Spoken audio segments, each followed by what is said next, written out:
చెప్తా ఉన్నారు. నేను ఇవాళ ఒకటే చెప్తా ఉన్నా, ప్రతి పోలీసు వ్యక్తికి కూడా చెప్తా ఉన్నా, మీ టోపీ మీద ఉన్న 3 సింహాలకు కనిపించే ఆ సింహాలకు సెల్యూట్ కొట్టడం మొదలుపెట్టండి. తెలుగుదేశం పార్టీ నాయకులకు సెల్యూట్ కొట్టడం మొదలుపెట్టి, వీళ్ళు చెప్పినట్టుగా చేయడం మొదలుపెట్టి, అన్యాయాలు చేయడం మొదలు పెడితే మాత్రం ఎల్లకాలము తెలుగుదేశం పార్టీ ప్రభుత్వమే ఉండదు అని చెప్పి ఇవాళ ప్రతి అధికారికి కూడా నేను తెలియజేస్తా ఉన్నా. రేపొద్దున మళ్ళీ మా అధికారం వస్తుంది. వచ్చినప్పుడు అన్యాయం చేసిన వీళ్ళందరినీ, వీళ్ళ అధికారులందరినీ, అన్యాయం చేసిన ఈ నాయకులందరినీ కూడా బట్టలు కూడా తీసి నిలబెడతామని చెప్పి కూడా ఈ సందర్భంగా తెలియజేస్తా ఉన్నాను. ఎవడిని వదిలిపెట్టేది ఉండదు. ఇదే వంశీని అరెస్ట్ చేసేటప్పుడు సిఐ అన్నాడట, నేను 1.5 సంవత్సరంలో రిటైర్ అయిపోతాను అని చెప్పి.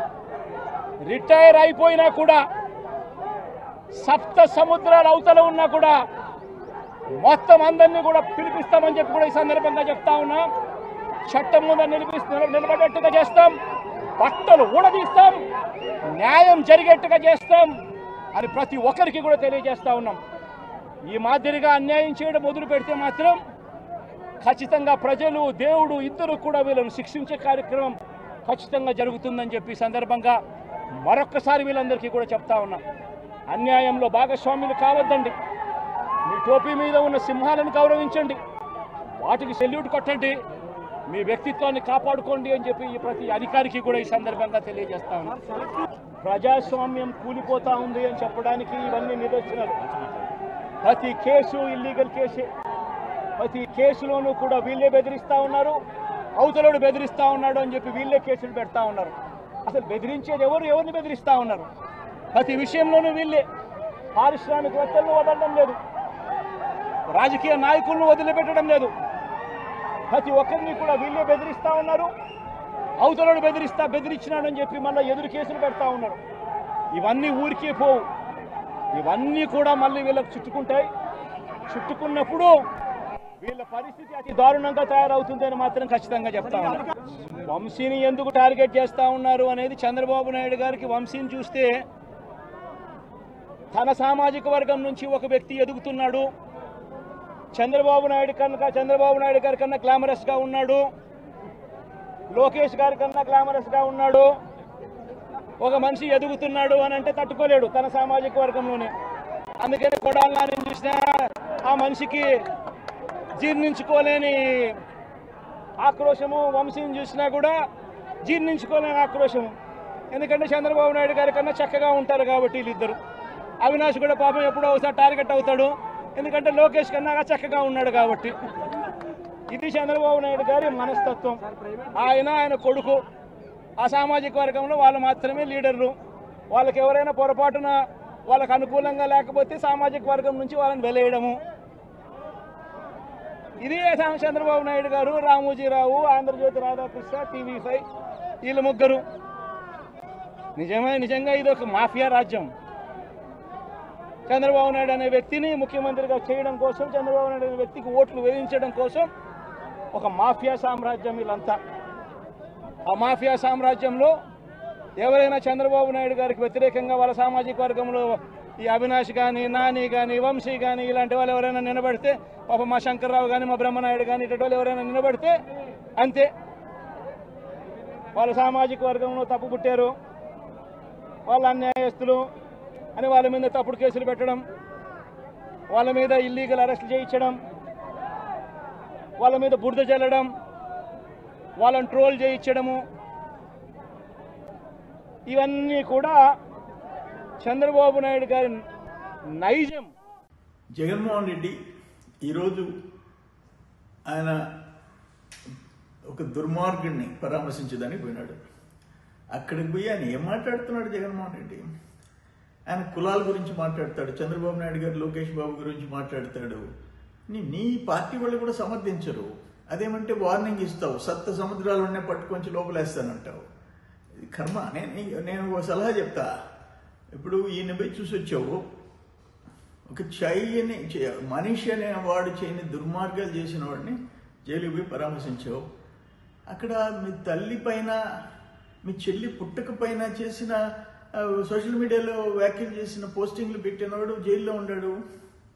ఆయన కూడా పోయి పరామర్శించరా, ఒక పని అయిపోద్ది, ఆ పని చేయి నువ్వు, మంచి పేరు వస్తుంది నీకు. ఇది దురదృష్టం. ఇటువంటి నాయకుడిని మనం సమాజంలో ఎంతమందిని పార్టీ నాయకుల్ని ముఖ్యమంత్రిని చూసాం, కానీ ఇంత నీచమైన ఆలోచనలు ఉండే ఒక పార్టీ అధ్యక్షుడిని మనం ఎప్పుడు చూడాలి. అన్ఫార్చునేట్.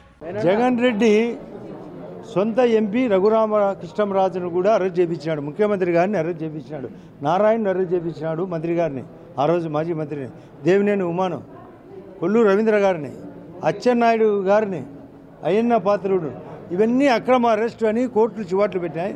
వంశీ చేయని తప్పే లేదు, ఇతను జైలు పాలైనాడు గతం, ఇతనికి బండారం అంతా బయటకు వచ్చింది. ఇంకా పరామర్శ అందరూ జైలు పక్షులంతా ఒకటన్నట్లు ఈరోజు పరామర్శ. ఈ రాష్ట్రాన్ని ఆత్రేయ గారు చెప్పినట్లు దేవుడు బుద్ధి జ్ఞానం ఇస్తే ఇతనికి బుద్ధి అపారంగా ఇచ్చినాడు, కానీ హృదయం లేక, మంచితనం లేక, ఎవరిని పట్టించుకోక, సెంట్రల్ ఇచ్చిన స్కీములను కూడా కాలరాసి, కనీసం హౌస్ కట్టకుండా, త్రాగునీళ్లకు జలజీవని మిషన్ ఇస్తే దాన్ని పట్టించుకోకుండా, పవర్ పర్చేజ్ అగ్రిమెంటు దాన్ని నాశనం చేసి, పోలవరం ప్రాజెక్టును నాశనం చేసి, అమరావతిని నాశనం చేసి, వైజాగ్ రైల్వే జోన్కు భూములు ఇవ్వకుండా ఈ విధంగా చేసిన ప్రవర్తన, ఇతను జైలుకు రాబోయే రోజుల్లో కూడా మళ్ళీ జైలుకు పోతాడు. అందుకే జైలు గోడలు చూడడానికి మళ్ళీ ఒకసారి పోయినాడు.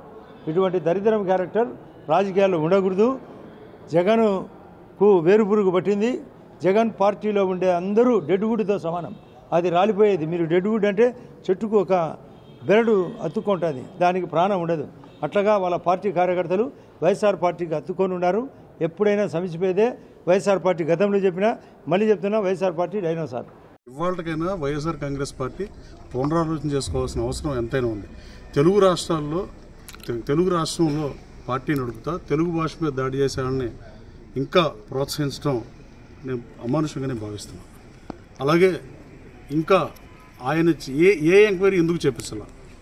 బ్రహ్మలింగే చెరువు మీద ఎంక్వైరీ చేస్తానని ఆనాడు ప్రతిపక్ష నాయకుడిగా ఉన్న జగన్మోహన్ రెడ్డి గారు ముఖ్యమంత్రి అయినాక ఎందుకు మాట మార్చారని అడుగుతున్నాను.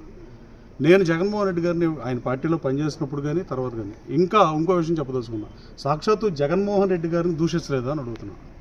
ఆ రోజు శాసనసభ్యుడిగా ఉన్నప్పుడు మిమ్మల్ని తిట్టిందే మీరు మర్చిపోయి మీ సతీమణి గురించి కూడా వ్యాఖ్యానించి తిహార్ జైలు ఆ జైలుకి వెళ్ళకుండా చూసుకోవాలని ఇట్లాంటి మాటలు మాట్లాడి అవన్నీ మర్చిపోయారా జగన్మోహన్ రెడ్డి గారిని అడుగుతున్నాను. భూమి గుండ్రంగా ఉంటుంది. మనం అధికారంలోకి వచ్చిన తర్వాత పోలీసు వాళ్ళని బట్టలు తీస్తానంటాం, సభ్య సమాజం హర్షిస్తుందని నేను భావించట్లా. రాబోయే కాలంలో వైఎస్ఆర్ కాంగ్రెస్ పార్టీని ప్రజలు 11 స్థానాలకు పరిమితం చేస్తే నాకు ప్రతిపక్ష హోదా కావాలని అడగడం ఎంతవరకు ధర్మం? ప్రజలు ఇచ్చిన హోదాని వదిలేసి నాకు ఆ హోదా అక్కర్లేదని రేపు ఎన్నికల మేనిఫెస్టోలో డెఫినెట్గా మాజీ ముఖ్యమంత్రి గారిని అడుగుతున్నాను. ఏ పార్టీ అయినా మేనిఫెస్టో లేకుండా ఎన్నికలకు వెళ్ళే పరిస్థితి లేదు, అది ఏ పార్టీ అయినా. మీరు ఈసారి ఎన్నికల్లో 175 సీట్లు ఉంటే 175లో 10%, 18 సీట్లు కానీ, అధికారానికి 89 సీట్లు కానీ, లేదు పునర్విభజన జరిగిన నియోజకవర్గాలు 225 సీట్లు పెరిగితే 23 సీట్లు కానీ ఇస్తేనే ప్రధాన ప్రతిపక్ష హోదా కానీ ముఖ్యమంత్రి పదవి కానీ వస్తేనే నేను రాజకీయాల్లో కొనసాగుతా, అసెంబ్లీకి వస్తానని మీరు తక్షణం మేనిఫెస్టోలో పెట్టాల్సిన అవసరం ఉంది. మీరు ప్రజలు ఇచ్చిన తీర్పును అవమానిస్తున్నారు, శాసనసభను అవమానిస్తున్నారు, పార్లమెంట్లో ఒక రీతిగా వ్యవహరిస్తూ రాష్ట్ర అసెంబ్లీని అవమానించడం చాలా బాధాకరమైన విషయం. సభానాయకుడిగా 5 సంవత్సరాల పాటు శాసనసభను నడిపి ఇవాళ రూల్స్ తెలియనట్టుగా మాట్లాడటం బాధాకరం. సభానాయకుడిగా ఉన్న జగన్మోహన్ రెడ్డి గారు ఆయన అమ్మట గెలిచిన 10 మంది ఎమ్మెల్యేల్లో కొత్తగా ఎన్నికైన శాసనసభ్యులు మొదలుపడుతున్నారు. ముందు వాళ్ళ వ్యవహారం చూడమని జగన్మోహన్ రెడ్డి గారికి హితవు పలుకుతున్నారు.